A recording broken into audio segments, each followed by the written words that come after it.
Assalamualaikum warahmatullahi wabarakatuh.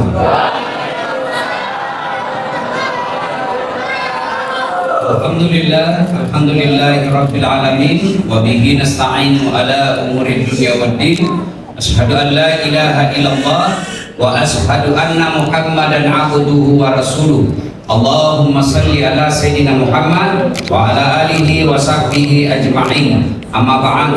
Faqad qala Allah subhanahu wa ta'ala fi kitabil karim. Bismillahirrahmanirrahim. Ya ayyuhalladzina amanu taqullaha haqqa tuqatih wa la tamutunna illa wa antum muslimun. Wahai orang-orang yang beriman, bertakwalah kalian kepada Allah dengan sebenar-benarnya takwa, dan janganlah kalian mati kecuali dalam keadaan beragama Islam. Insyaallah Bapak Ibu tidak akan mati dalam keadaan berzina. Insyaallah Bapak Ibu tidak akan mati dalam keadaan ngerampok. Insyaallah tidak akan mati dalam keadaan berjudi. Yang bisa membuat kita mati kafir, hubbi aklil haram, suka makan uang haram. Nah, itu salah satu di antaranya uang pilkada. Soal pilkada ya. Bismillahirrahmanirrahim. Ya ayyuhalladzina amanu dkhulu fis-silmi kafatan wa la tattabi'u khutuwatis syaitan innahu lakum aduwwun mubin. Wahai orang-orang yang beriman, masuklah engkau ke dalam Islam secara sempurna, dan janganlah engkau ikuti langkah-langkah setan, karena sesungguhnya setan itu musuh yang nyata bagi kalian.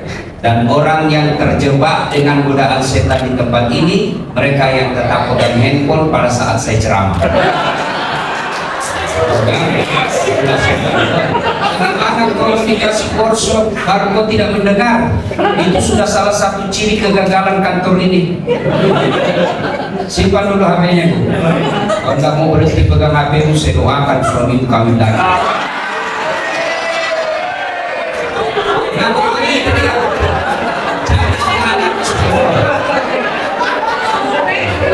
Simpan dulu handphone, simpan ya. Nah, dokumennya nanti saya kasih kepala kantor, ini ada kamera sebawa. Lebih baik kalian serius dengar ceramah. Kalau kalian serius dengar ceramah, insya Allah ada faedah kau dapat. Ya. Masalah kita di tempat ini, saya diberi tugas untuk menyampaikan workshop. Biasanya kalau kita cerita workshop, minimal ada alat untuk kita praktekkan. Nah, minimal mestinya ada di sini papan tulis. Saya mau jelaskan kau itu komunikasi, tapi bagaimana caranya? Adakah yang bisa ngambil papan tulis dengan spidol? Ada yang bisa? Sambil kita tunggu, kalau tidak ada ya sudah, tidak usah. Tapi pasti tidak sempurna, karena kita disuruh tugas seolah-olah saya ini dosen. Dosen itu menjelaskan pasti ada PowerPoint-nya, ada, kalau tidak ada PowerPoint, ada spidolnya supaya lebih gampang dijelaskan. Ya, ada yang usahakan? Ada? Tidak ada? Nah, sambil tunggu. Ya, Ibu Bapak, saudara-saudara sekalian, ini tema kita, teknik berkomunikasi. Ada yang tahu, saya kasih kau hadiah. Ada yang tahu apa itu teknik? Ada yang satu di sini, S1 sarjana yang pernah kuliah. Hah? Kasih deh tanganmu, saya nggak tanya. Hah? Berapa sarjana pegawai Pak Kepala Kantor? 30. Nah, sekarang apa pemahaman Bapak Ibu sekalian tentang teknik? Hah? Cara untuk metode, satu. Apa lagi? Cara untuk melakukan. Cara untuk melakukan. Apa lagi? Hah? Nah, Bapak bisa kasih saya contoh teknik komunikasi. Kan Bapak katakan tadi cara untuk melakukan. Apa itu teknik komunikasi? Salah satu caranya apa? Salah satu caranya apa? Bicara. Ada teknik satu, apa? Isyarat. Jangan berbicara di depan orang tuli. Inilah penyakit ini yang paling cepat menular. Iya toh? Itu teknik. Kalau Anda itu di papan tulisnya.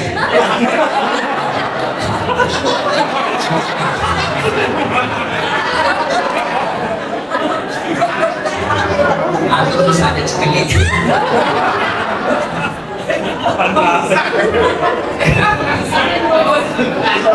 Masa tidak ada biasa kakak-kakakmu kalau meeting kok?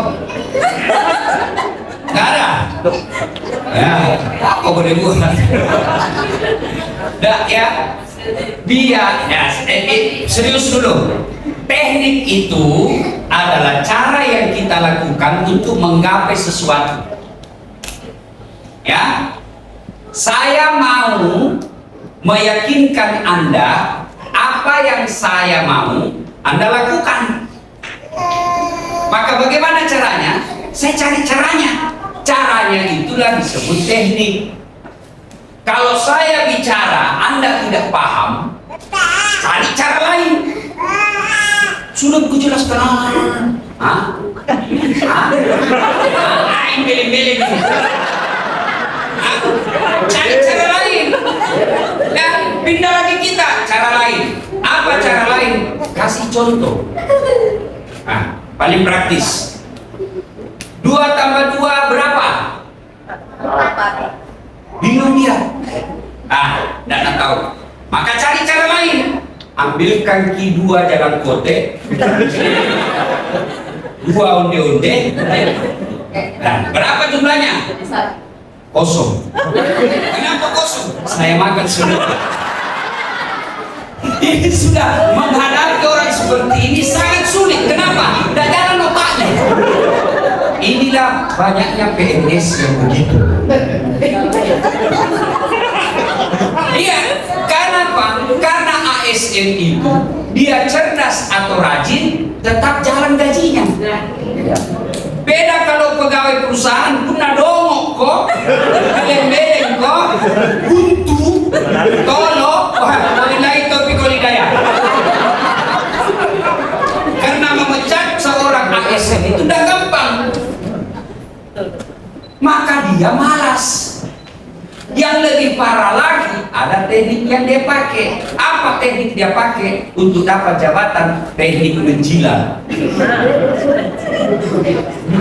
Ada Aisyah agak lebih besar sih. Ya, jadi mana sebenarnya? HP namanya itu.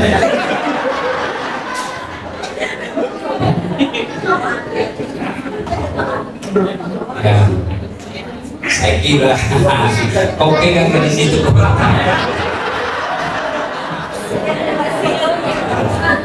Saya kira sudah lengkap karena saya diundang untuk workshop.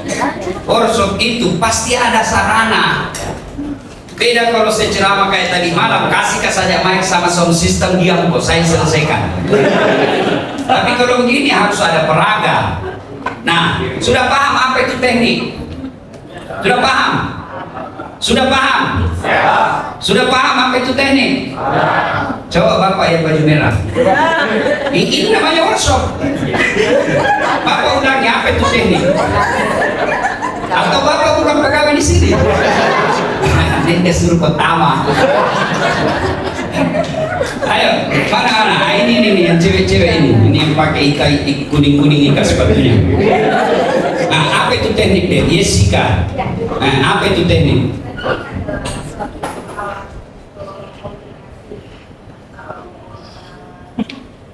Bukan cuma komunikasi, mencapai tujuannya. Kamu ngangkat, ya, kamu mau ngangkat barang, berat sekali, tidak bisa goyang. Itu cara pertama. Maka kita cari lagi cara kedua. Itulah teknik apa? Ambil ban atau ambil alat yang bisa dipakai mendorong.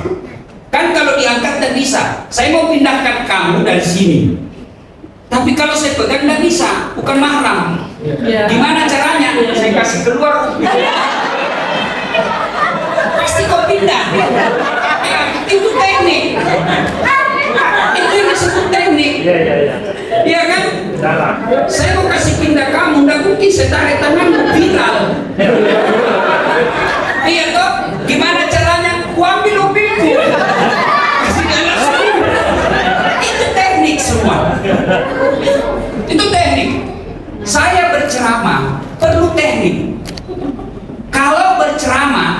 yang paling tepat ada disebut public speaking. Atau bahasa Indonesianya, meskipun para pakar ahli komunikasi tidak mengidentikan antara public speaking dengan retorika. Meskipun itu ada kesamaan, tapi dia beda. Tidak tepat penerjemahannya public speaking dengan retorika. Tapi anggaplah di kelas ini sama. Nah, untuk berbicara di depan umum itu dibutuhkan teknik. Itulah public speaking.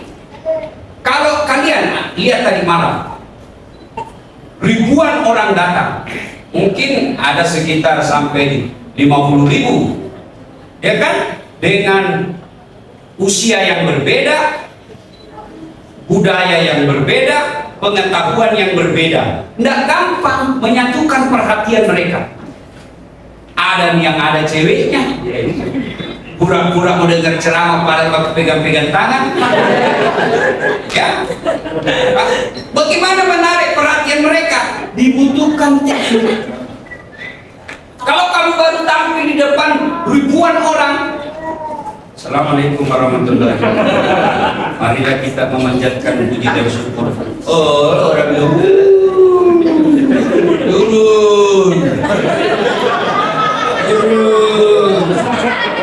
Ada biasa juga kita ceramah, orang suruh kita turun, caranya apa? Amin.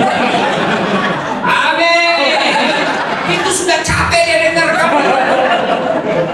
Maka dibutuhkan teknik supaya mereka tidak tinggalkan tempatnya, mereka tetap fokus dengar, mereka konsentrasi dalam 1 jam. Itu bukan perkara gampang. Ada orang di masjid, orang ceramah sedikit-sedikit lah, karena lama ini ceramah, lambat laun tidak masuk di akalnya orang dan tidak menarik. Pergi keluar, tinggal ada satu yang bertahan. Ini penceramah, dia bilang hebat juga ini orang, tinggal sini. Kenapa bapak tinggal? Dia bilang, halo pak, sajadah aku bapak.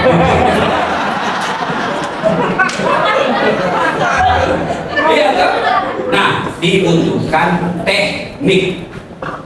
Ya, komunikasi, berkomunikasi. Ya, dari sekian banyak definisi tentang komunikasi, satu yang saya mau angkat karena ini yang saya anggap paling sempurna dan paling melibatkan semua unsur-unsur definisi komunikasi yang dikemukakan oleh Harold Laswell. Beliau katakan komunikasi adalah siapa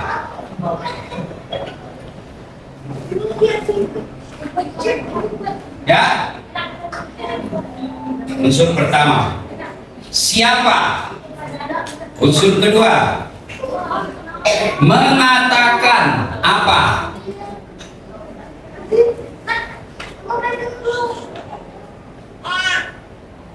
itu dikatakan ada anak-anak.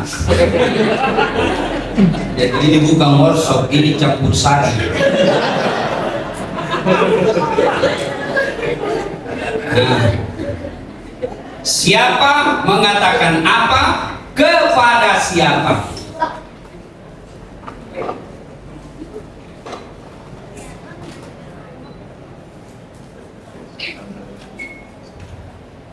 Kemudian melalui apa?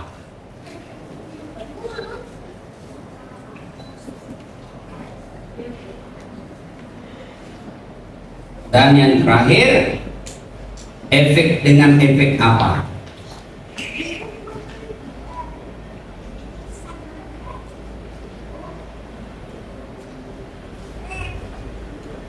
Anda sekolah komunikasi dari S1 sampai S3, ini saja terputar-putarnya bahas komunikasi. Ini saja, nggak ada yang lain. Saya memperkenalkan diri sedikit. S1 itu satu S komunikasi, UNHAS. Kemudian saya lanjut S2. S2 saya itu MSc-nya itu Master of Science itu dari PR. PR itu Public Relation. Baru mengajarkan bagaimana membangun komunikasi yang harmonis antara sesama. perusahaan kepada perusahaan, pegawai kepada pegawai, pegawai kepada pimpinan, pimpinan kepada pegawai. Itu diajarkan memang dalam komunikasi, disebut komunikasi organisasi. Sebelum saya lupa, karena ini waktunya ringkas, karena ini dipelajari di Pak satu strata, artinya sarjana 4 tahun orang Pak. Dia paling cepat, saya dulu 3 tahun 8 bulan. Kalau dongo 7 tahun. Kalau belum selesai, drop out. Kalau di negeri, kalau swasta nggak apa-apa, biar kamu 15 tahun. Ya, nah S3 saya juga ada 2. Tahu itu S3? Strata 3. Itu di tingkat pendidikan paling tinggi, gelar akademik paling tinggi itu doktor. Profesor itu gelar profesi. Jadi heran-heran dong orang kalau bukan pengajar mana dapat gelar profesor. Profesi itu kalau dia tidak pernah mengajar dikasih penghargaan, aneh-aneh di Indonesia. Terlalu banyak orang penjilat.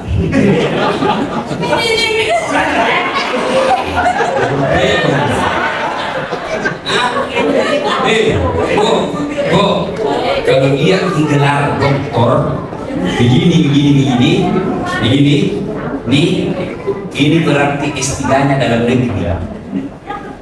Mau enggak usah tanya, pasti S3-nya dalam negeri di Indonesia. Kalau dia gelar S3 begini, minggir ku sedikit. Oh sudah ngalen, PhD, jamin deh, sudah. PhD, bukan pizza, deklar. Ada yang dipakai PhD pizza, ya Pizza Hut. Nah ini kepanjangannya filosofi of doctor. Nah ini kalau dia gelar begini, tidak mungkin dia doktornya dalam negeri, pasti dari luar negeri. Nah saya gabung nih dalam negeri, luar negeri. Jadi tidak gampang juga seperti dasar.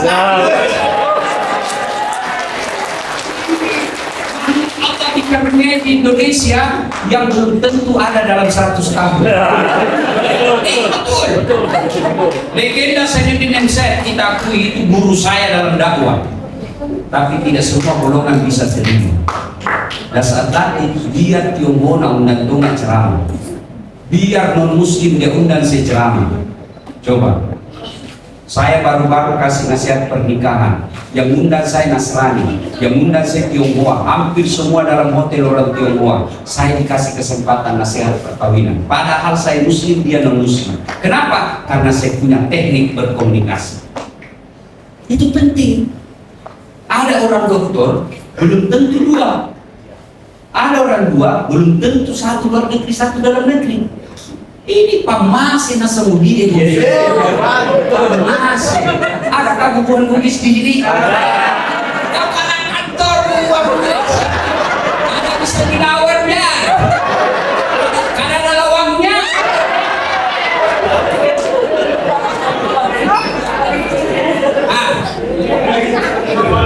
Mahal ini acara ini. Ya. Kalau bukan Haji Isa mengundang saya, belum tentu saya sanggup. Saudaraku, kalau ada orang sekampung baik uangnya, yang kau malah carikan masalah. Bersyukur kalau ada orang punya usaha besar dan dia mau tarik itu perusahaannya ke kampung. Coba lihat perusahaan besar yang lain, belum apa-apa dia sudah bawa ke Jakarta, dia bawa ke Singapura. Haji Isa kantor pusatnya dia bawa ke kampungnya. Ya namanya ada perusahaan pasti ada jelek-jelek. Jangankan perusahaan, rumah tangga saja pasti ada masalah. Mau anda percaya? Coba 3 anakmu, 1 mau dibelikan apple warna merah, 1 warna kuning, 1 warna hijau. Bingung apa? Itu kan 3 anak. Bagaimana kalau memimpin 1 perusahaan? Iya Pak. Maka bersyukur kalau ada orang Allah karuniai 1 di antara sekian ribu orang Batu Biji diberi rezeki di tempat ini. Karena kalau bukan Haji Isa undang saya, tidak mungkin saya sampai di tempat itu. Itu salah satu bentuk kesyukuran. Sebentar malam mau irama lagi. Enggak apa-apa.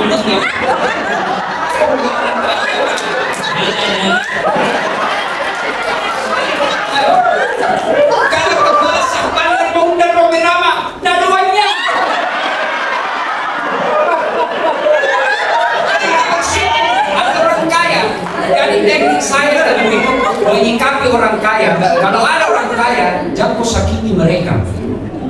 Dalam arti, jangan bunuh, jangan kau racuni airnya. Orang kaya itu ibarat sungai besar. Jangan kau tutup airnya mengalir. Jangan juga kau kasih racun. Jangan juga kau kotori. Gimana caranya paling? Ya kau buka lah parit dekat-dekatnya itu sungai besar. Mudah-mudahan sungai besar itu bisa masuk airnya sedikit ke parit. Begitu caranya, jangan musim ini. Kenapa banyak orang? Siapa? Perhatikan lagi. Siapa? Dalam ilmu komunikasi ini disebut komunikator. Hah? Komunikator. Tor ini menunjukkan orang. Ya? Nah, komunikator. Apalagi biasa ya, tor. Lagi. Nah, biasa juga bahasa lainnya sumber.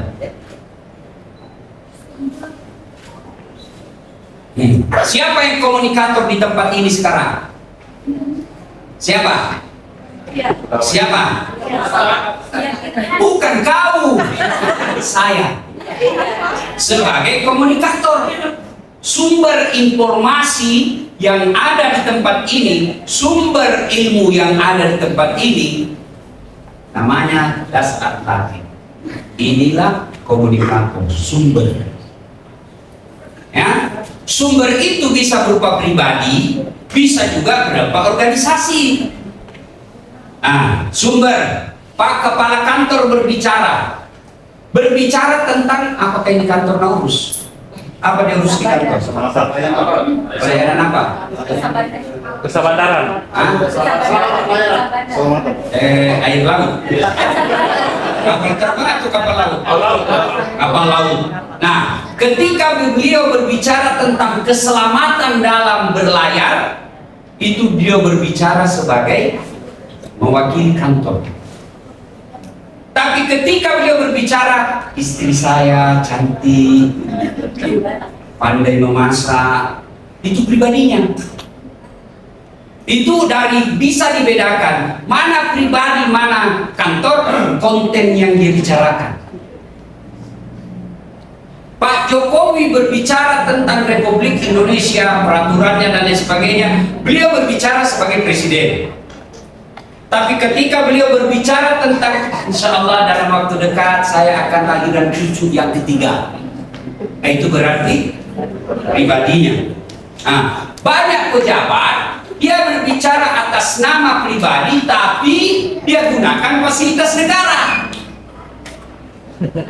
Pengantin tapi pakai plat merah bawa undangan. Ini pelanggaran ini. Dan boleh itu haram. Lebih parah lagi deh, bawa barang-barang negara ketika dia mutasi. Dia gorden, rumah dinas dia bawa, AC dia bawa, mandek oleh juga. Nah, kemudian Bapak Ibu sekalian, orang hebat itu, komunikator yang hebat itu harus punya ilmu. Nah, salah satu ilmu setelah public speaking, saya kasih contoh ya, itu pentingnya itu public speaking. Saya kasih lihat, public speaking itu yang sangat menentukan gerakan tubuh, kemudian mimik, intonasi, MC. Bapak Ibu sekalian, acara berikutnya sambutan dalam rangka ulang tahun Haji Andi Syamsuddin. Kepada saudara Das Adlatin, kami persilakan dengan hormat. Assalamualaikum warahmatullahi wabarakatuh. Kami ikut berbahagia atas ulang tahun Haji Isa. Mudah-mudahan beliau sehat walafiat. Cocok apa tidak? Satu acara berikutnya. Berikutnya adalah sepatah kata mewakili keluarga atas berulangnya ke rahmatullah.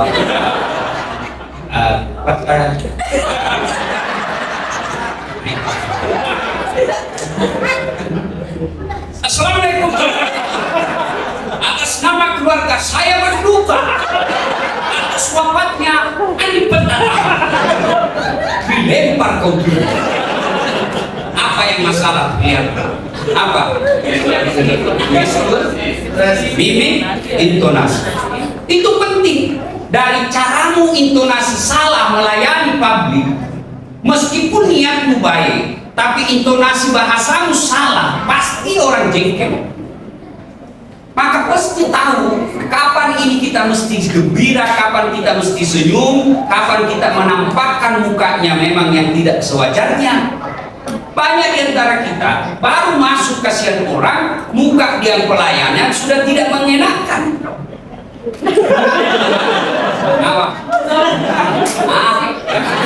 Apa masalahnya? Justru kita datang di sini karena kita mau menyelesaikan masalah. Ada juga itu ASN namanya bahasanya cipta kondisi. Dia berusaha menciptakan kondisi bahwa ini barang susah, tapi bisa saya bantu kok dengan catatan. Dengar ini saudaraku ASN, kalau kau selalu menciptakan suasana seolah-olah susah, seolah-olah ribet, lama waktunya, hanya karena kau mau dapat uang memang sekarang. Tapi begitu kau pensiun kena kau stroke.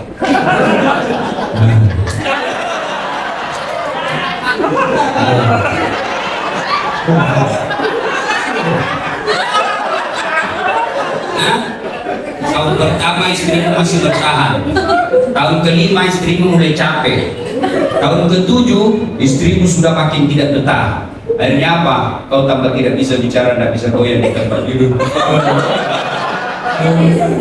Datanglah istrimu, dia bawa cowoknya waktu dia kuliah.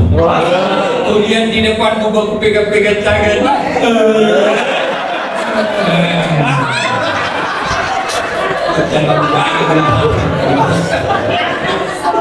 Benar, maka dibutuhkan keahlian. Itu pentingnya public speaking. Dulu saya tidak bohong. Dulu waktu saya belum punya istri, hebat itu perempuan kalau saya mau sama dia dan dia bisa tolak saya. Betul. Karena bukan saya gagal, tapi saya mampu meyakinkan dia. Jadi itu karena kemampuan berbicara. Dia bilang orang Bugis, napa kedo waktu itu stasi bicara. Biar kau tidak mau, bisa kau kasih goyang dengan segala cara. Iya, itu kemampuan berbicara. Public speaking namanya. Kalau kita berdua, itu public speaking kalau orang banyak. Kalau face to face, tahu di face to face, tahu? Jalan kote ke onde-onde.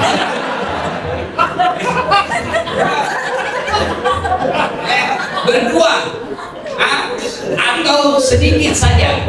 Maka ada lagi teknik yang lain yang disebut teknik berbicara persuasif. Ini biasanya dipakai iklan. Apa itu persuasif? Membujuk. Lawannya kursif. Kalau ada kepala kantor mampu meyakinkan pegawainya bekerja meskipun tidak ada CCTV, bekerja dengan baik meskipun tidak diawasi, itu hebat. Tapi ada pegawai kerjanya rajin, bagus, tapi kalau di monitor di CCTV, kalau dia capek nak kasih mati lampu. Itu kursif, itu dipaksa. Awas kok, kalau kau tidak capai target dalam bulan ini, saya mutasi kamu. Itu kursif namanya, dipaksa. Dan orang yang dipaksa bekerja pasti tidak maksimal dan akhirnya tidak nyaman. Dan bahkan terakhirnya dia bisa lawan kita. Kasih target 10, 9 dia kerjakan, 1 salah, yang 1 yang kita maki-maki. Tahun ini masih dia sabar. Tahun depan begitu lagi, 10 target, 9,5 betul, setengah yang salah dipersoalkan. Akhirnya capek, dia tunggui kita pulang. Seperti mobil, dia ambil balinya. Saya potong kau ini. Oh, itu kursif itu. Akhirnya pada akhirnya dia bisa melawan dan desa anarkis membunuh. Tapi persuasif, bujuk, oh itu luar biasa.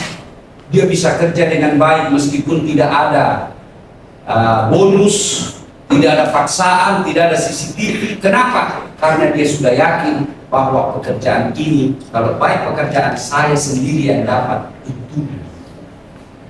itu berhasil meyakinkan, persuasif namanya. Dan ini yang dipakai biasa iklan. Coba lihat itu iklan, cuma iklan di Indonesia, iklan patolo-tolo. Siap perempuan selalu jadi korban. Hanya ban yang diiklankan, ada lagi perempuan seksi sampai sini pada begini. Apa hubungannya paha perempuan sama ban? Apa hubungannya? Oli diiklankan, ada lagi perempuan di sampingnya, di depannya keteknya halus. Hanya ketek sama oli. Memang itu keteknya halus kasih oli. Iya toh. Ini iklan kita biasa dijadikannya kasihan perempuan sebagai jualan seks untuk memancing selera laki-laki. Dan kita juga laki-laki Indonesia selera rendahan. Sudah tergoda gara-gara membeli itu iklan. Saya biasa kalau datang orang di kantorku promosi, saya diam saja, saya diam. Begitu sudah aku 30 menit selesai. Saya ajar kode ini salah aku bicara. Kau tahu saya dosen periklanan. Ini salah bisa.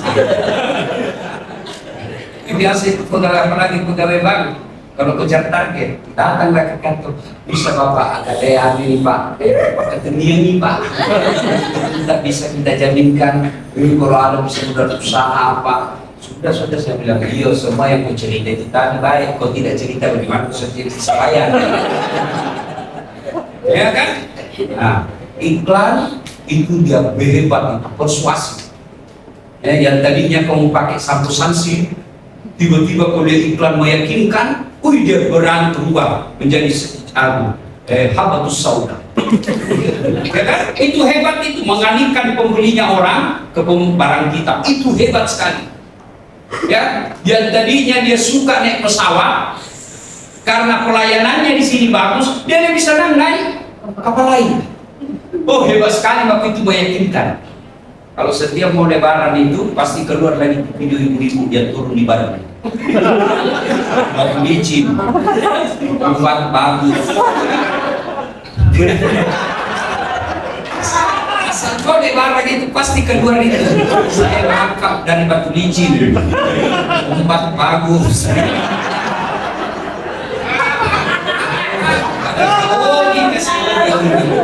Ya, sudah. Nah ini disebut siapa? Di sini semua kalian bisa jadi komunikator. Yang kedua mengatakan apa? Ini kalau dalam ilmu komunikasi disebut pesan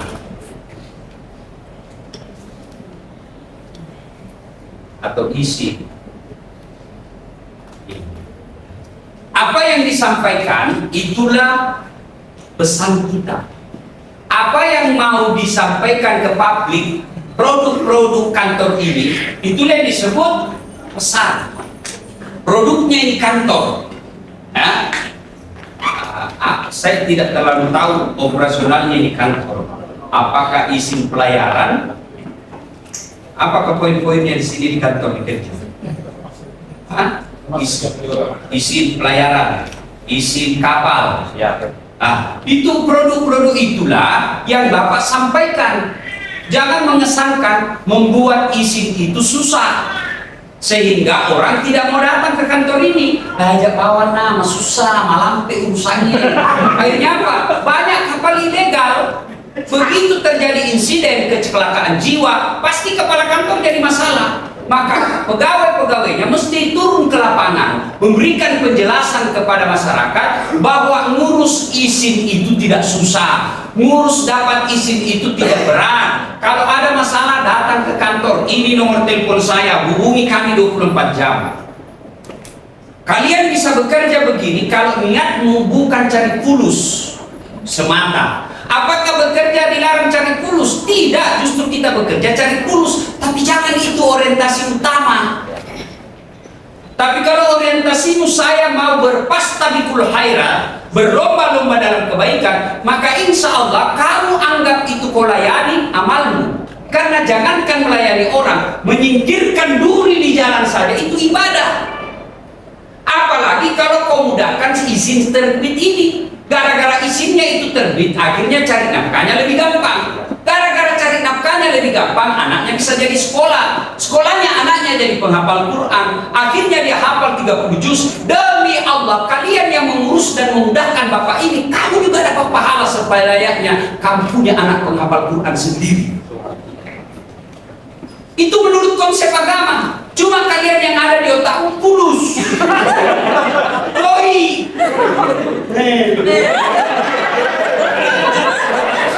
Kan itu. Kalau mau kuliah istri matre, cewek-cewek matre, kalau dia foto selalu begini, hati-hati loh. Nah, jadi kau sapi perahan. Bedaknya lah, bedaknya lah, cidaknya lah, becuna, tawasnya.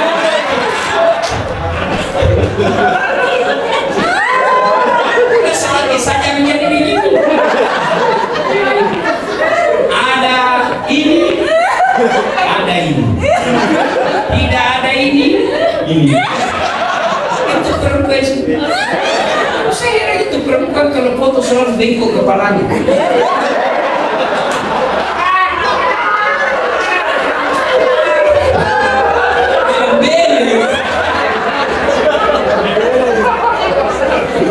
Jadi adik sekalian, turunlah kalian ke lapangan, saudara-saudara.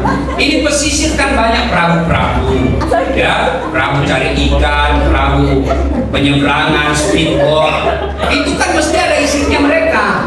Maka datangi mereka, jangan takut-takuti, berikan berita gembira supaya mereka datang.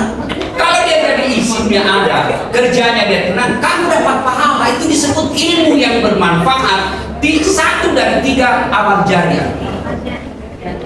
Kau meninggal, kalau kau pulus saja kau cari, putus nyamanmu. Tapi kalau kau memperbaiki orang, kau kasih ilmu yang baik, kau urus dengan baik, selama dia punya anak itu baik gara-gara kau bantu dia, maka kau dapat amal jariah. Meskipun kau sudah jadi tulang belulang dalam tanah. Nah, sekarang kepada siapa? Ini disebut komunikan.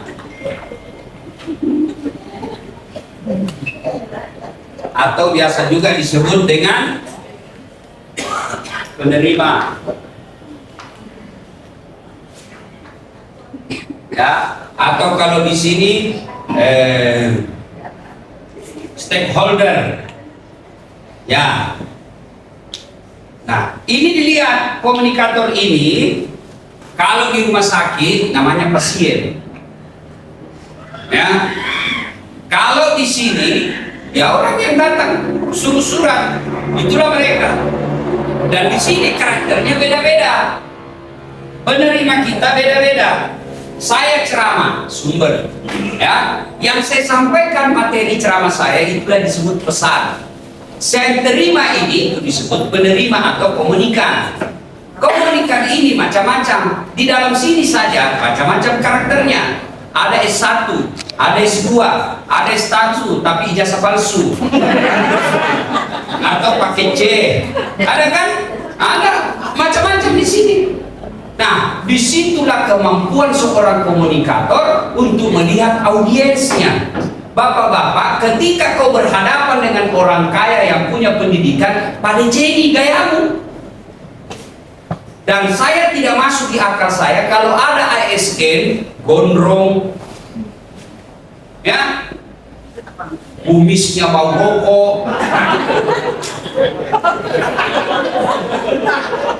masuk di kamar bau bawang, keteknya bau, kita lewat bau asap rokok. Itu menggambarkan kantor ini tidak sehat, kantor ini tidak bersih. Orang kalau bersih kantornya, baru kita datang nyaman dirasa. Kalau kita baru masuk, ada ludah, tujuh rokok, tempat botol-botol berantakan. Pasti orang tidak beres imannya itu di dalam. Hanya orang yang beriman yang tidak senang dengan kejorokan. Kalau orang baik imannya, dia tidak senang. Maka saya kalau di kantor saya marah saya kalau kotor. Kenapa? Karena saya merasa tidak nyaman kalau bau kotor. Bagaimana orang mau masuk dengan nyaman? Baru duduk, bau kalepa. Semua orang punya bau badan, Pak. Semua itu normal. Ciri manusiawi. Semua orang keringat, tidak mungkin. Biar artis, biar selebriti, kalau keringat pasti bau. Cuma kita diberi kemampuan akal mengakali itu supaya tidak keluar itu baunya. Gimana caranya? Pakai Rexona. Kalau tidak mempan sekali 8 jam, sekali 2 jam.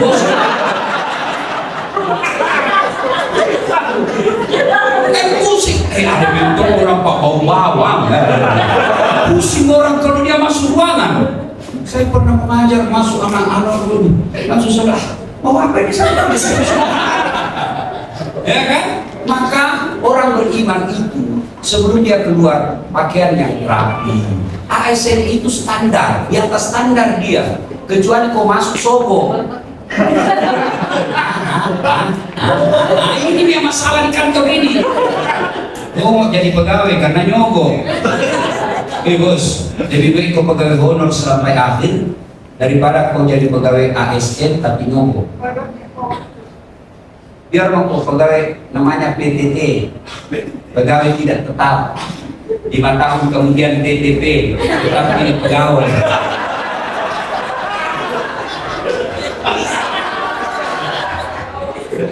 Yang keempat, melalui apa?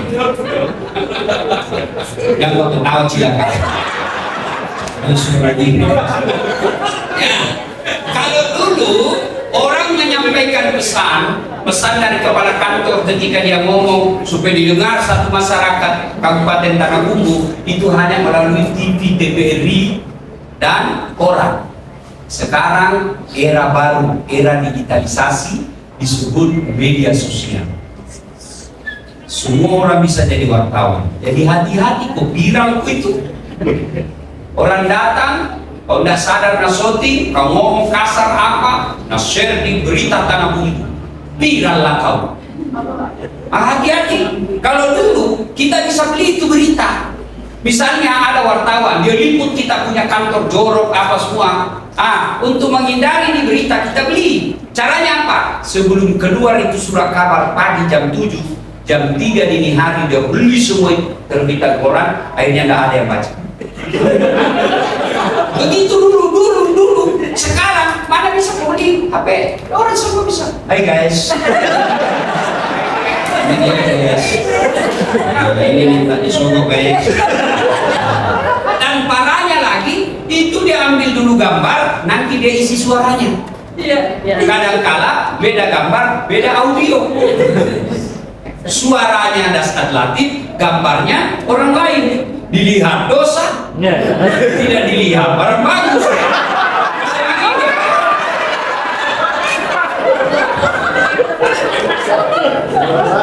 Ya, ini ada media konvensional.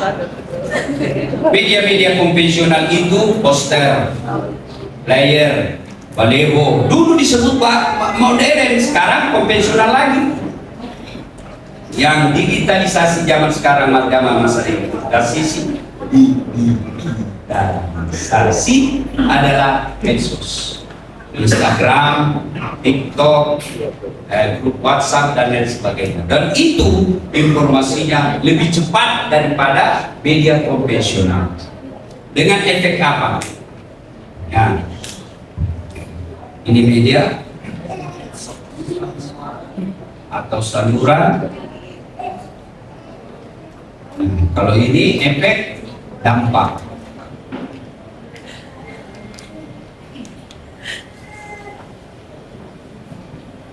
Kantor kita melakukan begitu. Untuk mendapatkan informasi apa dampak dari ini, maka ada evaluasi.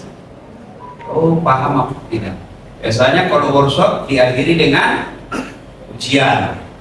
Ya, nah, dilihat apa ada hasilnya. Oh, ternyata dari 100 orang yang kita harapkan meningkat kualitasnya, ternyata yang bisa alat peningkatan hanya 30%, 70% tidak ada peningkatan. Berarti target tidak tercapai. Saya ceramah tentang, misalnya saya kasih contoh rokok. Ya, kalau saya bicara soal rokok kepada anak-anak saya, anak siswa saya, awas kok, kalau kau mau rokok saya tidak kasih lulus kok. Dia tidak merokok di depan. Begitu saya keluar kelas dan pulang langsung, Merdeka, mana kita itu? Panggil lagi. Orang Sumitro, orang suka minta rokok. Ya, itu tidak berhasil. Tapi ketika saya berbicara persuasif tentang rokok, apa dulu? Saya kasih angka-angka, statistik, contoh orang-orang yang dapat masalah dengan rokok. Kasih data-datanya. Dalam setahun di Indonesia sekian jumlah orang merokok mati karena serangan jantung. Mulai gitu begini. Kasih datanya. Sudah itu kasih lagi muncul testimoni beberapa orang yang pernah merokok akhirnya dilubangi lehernya. Mulai itu. Mulai dia. Mulai goyang. Orang berkomunikasi itu ada 3 yang mau diubah, minimal disentuh. Yang pertama,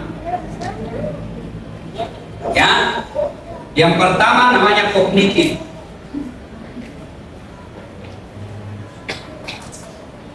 Nah, kognitif ini dari tidak tahu menjadi tahu. Kalau saya tanya Bapak Ibu sekalian, apa itu informasi? Bapak-bapak selalu jawab, ini ada informasi. Ada informasi. Saya tanya, apa itu informasi? Hah? Apa ya? Enggak. Informasi adalah pengetahuan baru tentang sesuatu. Itu informasi. Pengetahuan baru tentang sesuatu. Itu informasi. Apalagi itu berita. Beda itu informasi dengan berita. Dewa. Berkumpul orang. Itu datang, oh monyet ditabrak. Kan ada itu wartawan karena mau dapat berita, orang berkumpul nggak bisa, langsung minggir, sama orang tuanya korban, nanti ternyata monyet.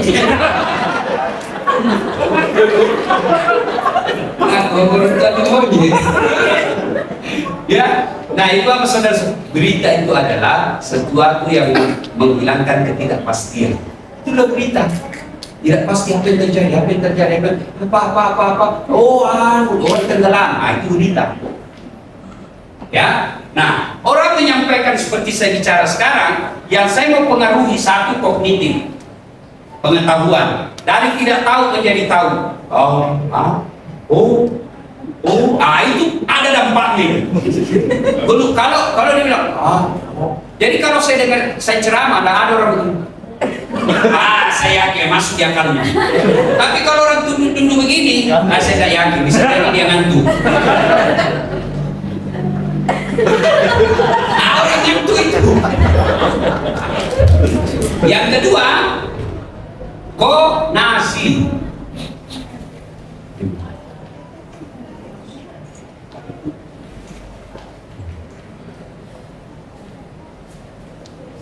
Ketiga, kognitif, konasi. Ya, bahasa ini bahasa susah. Pertama, tahu. Yang kedua, sikap. Ketiga, perilaku, konatif. Kognitif, konasi, konatif. Itu 3. Pengetahuan, sikap, perilaku. Pengetahuan itu dari tidak tahu menjadi tahu. Hebat nih. Bapak pergi penyuluhan. Bapak dikumpul semua yang punya speedboat. Sekalian ada 100 orang di situ. Lupa. Katanya kalau pergi kantor harus pakai sepatu. Tidak boleh orang masuk kalau pakai sendal. Kita ini susah pakai sepatu, Pak. Kau jelaskan itu. Itu tidak betul. Kemudian ada lagi menuduh, Pak katanya mahal. Cari siapa bilang mahal Pak? Coba Bapak pernah contohkan. Oh itu Pak kawan saya, meskipun dia betul, kawan saya 2 hari bayar 5 juta. Itu dulu. Dulu memang ada, sekarang saya jaminannya tidak ada begitu. Dia mulai yakin, dia tahu, baiklah Pak. Yang kedua sikap. Apa itu sikap? 2 saja, setuju tidak setuju. Oh ya, setuju kalau ini cocok ini, harus kita punya isi supaya lebih gampang kita bekerja. Tidak dijadikan kita saking berat. Itu berarti sudah setuju dia. Setuju saya, mungkin dia dibilang. Ini agak susah dijelaskan yang begini. Karena mungkin bisa jadi pengalaman pahit dalam hidupnya yang pernah dialami. Untuk mengubahnya, traumatiknya itu disebut traumatik, kesan yang sangat dalam, agak susah. Kemudian yang ketiga, yaitu konati, sikap, perilaku. Tadi otak, setuju, tidak setuju, dan yang ketiga adalah berperilaku. Perilaku ini, alhamdulillah minggu depan dia datang ke kantor, maka begitu dia datang, layani dengan baik, lakukan dia dengan baik, berikan pelayanan sebaik-baik pelayanan, maka dia pulang puas, maka dia akan menjadi komunikator kita. Dia akan penyampai pesan, dia kumpul sama teman-teman yang punya perahu. Datang maka ternyata bagus bos, tidak seperti ada cerita orang. Betul kok, saya saksinya ini ada di surat-surat.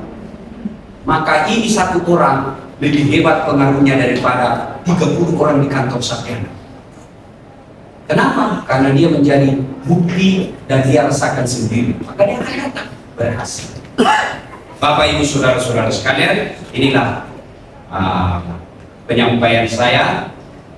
Meskipun sangat ringkas, waktu yang sangat ringkas ini, insya Allah ada pesan yang bisa Bapak Ibu bawa pulang untuk diamalkan dalam kehidupan sehari-hari. Semuanya tergantung niat kita. Itulah dalam agama selalu dijelaskan innamal a'mal. Tergantung niat. Kalau niatmu bekerja di kantor ini cari muka, cari gaji, cari dana, cari kenaikan pangkat, maka Allah sebagai Maha Adilnya kasih itu tiap bulan, tiap tahun dapat gaji, kenaikan pangkat. Tapi kalau kau bekerja lillahi ta'ala, mengurus orang dengan baik, melayani dengan baik, berbicara dengan sopan santun, penampilannya baik, maka dunia akhir kau dapat, kenaikan pangkat, gaji kau dapat, golongan kau dapat, dan di akhirat kau dapat pahala. Bayangkan kalau 30 tahun kau bekerja ini, ada orang 75 yang pernah kamu bantu dengan baik, maka 75 itu nanti akan memudahkan masuk ke dalam surga. Tapi kalau kau selama bekerja di sini 30 tahun, ada 3 orang yang pernah kau persulit hingga dia tidak dapat karena kebencianmu secara pribadi, maka 3 orang ini akan mempersulitmu masuk ke dalam surga nanti.